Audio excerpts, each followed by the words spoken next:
មានចៅព្រៃមួយក្រុមហ្នឹងបានចូលទៅប្លន់នៅឯក្នុងភូមិដាច់ស្រយាលនៅឯជើងភ្នំហើយក៏បានគំរាមអ្នកភូមិអ្នកស្រុកហ្នឹងឲ្យយកលុយឲ្យវាស្រាប់តែនារីម្នាក់ចេញពីក្នុងព្រៃមកពីរអស់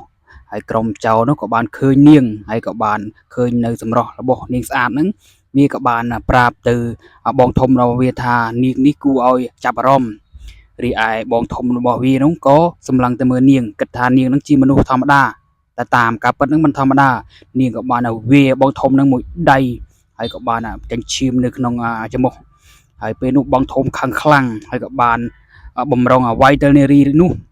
ប៉ុន្តែនារីរូបនោះមានកម្លាំងខ្លាំងចាប់កបងធំរបស់វាហ្នឹងលើកទៅលើហើយក៏ស្បាច់កស្លាប់តែម្ដងហើយកូនចៅរបស់វានឹងបានខឹងសម្បាយ៉ាងខ្លាំងដែលនារីស្រស់ស្អាតនោះបានសម្លាប់មេរបស់វាតែមិននឹកស្មានថានារីស្រស់ស្អាតរូបនេះចេះក្បាច់គុណហើយពួកវាក៏បានបតាយបតប់ជាមួយនារីរូបស្រស់ស្អាតនេះតែអ្វីយ៉ាងណាក៏មិនឈ្នះដែរព្រោះនារីម្នាក់នេះមានក្បាច់គុណក្នុងខ្លួននៅពេលដែលនារីស្រស់ស្អាតហ្នឹងគាត់បានសម្លាប់ក្រុមចៅព្រៃចិត្តអស់នៅសល់ម្នាក់ទៀតដែលមានអាវុធនៅក្នុងដៃហើយក៏បានបាញ់ទៅលើនារីស្រស់ស្អាតនោះតែបាញ់មិនត្រូវសោះដោយសារតែនាងកិច្ចនាងមានក្បាច់គុណក្នុងខ្លួន